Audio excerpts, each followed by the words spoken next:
dans Constellation familiale, explorer les liens invisibles, une série audio pour éveiller les consciences, libérer les mémoires et retrouver sa juste place. Je suis Nathalie, facilitatrice en transformation intérieure et en constellation familiale. À travers chaque épisode, je vous invite à un voyage sensible, accessible à tous, pour mieux comprendre les racines invisibles de nos vies, explorer ces liens qui nous habitent pour mieux les comprendre, les honorer et s'en libérer, afin d'entamer un chemin de réparation. Installez-vous confortablement et ouvrez grand votre cœur.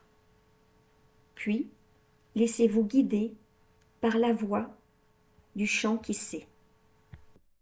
Aujourd'hui, on va explorer ce que révèle une constellation, ce qui se montre au-delà des mots et souvent au-delà de ce qu'on pensait venir chercher au départ.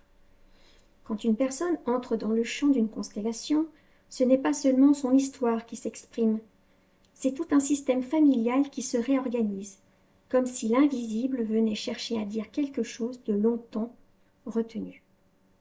On commence par une notion essentielle, la juste place. Dans toute famille, chacun a une place bien précise.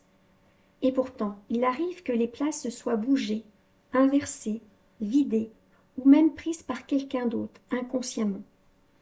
C'est ce qu'on appelle un désordre systémique. Par exemple, un enfant peut se retrouver à prendre la place du parent, à porter les responsabilités, à protéger, à consoler.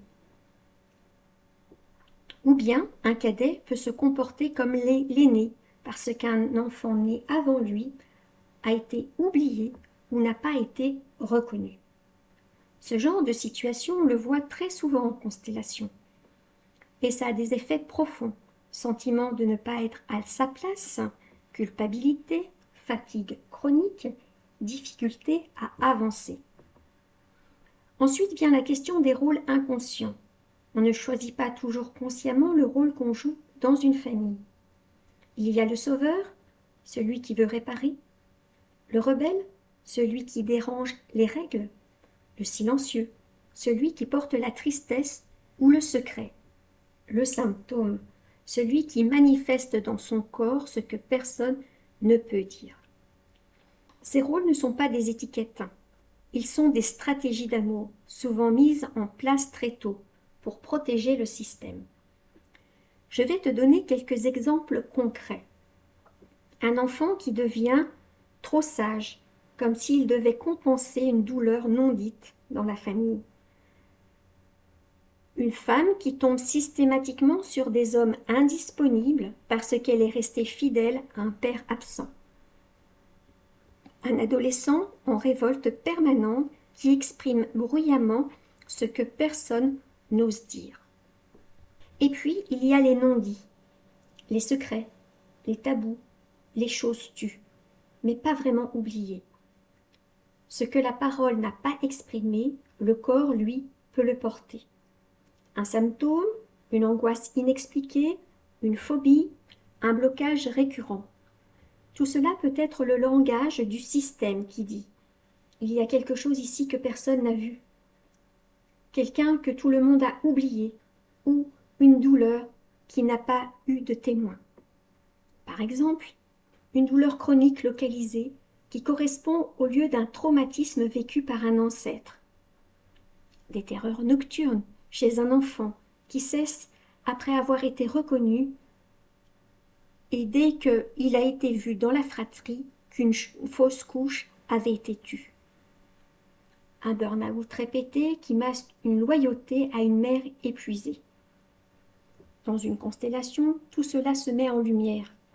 Et parfois, sans qu'un mot soit dit, le corps du représentant se redresse, respire différemment, comme si une mémoire se relâchait, comme si une histoire pouvait enfin poser là où elle devait être.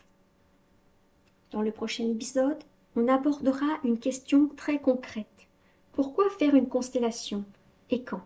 On parlera des problématiques les plus fréquentes, de ce que ça peut changer et aussi de ce que ça ne change pas. Un épisode pour affiner son intuition et savoir quand ce travail est juste pour soi. Merci d'avoir écouté cet épisode. Prenez un instant pour ressentir ce qui a vibré en vous. Et si cela résonne, n'hésitez pas à partager, à revenir ou à vous laisser inspirer par les autres épisodes. Retrouvez-moi sur mes réseaux ou lors d'un accompagnement pour continuer ce chemin ensemble. À bientôt et que le chant vous éclaire et vous rassemble.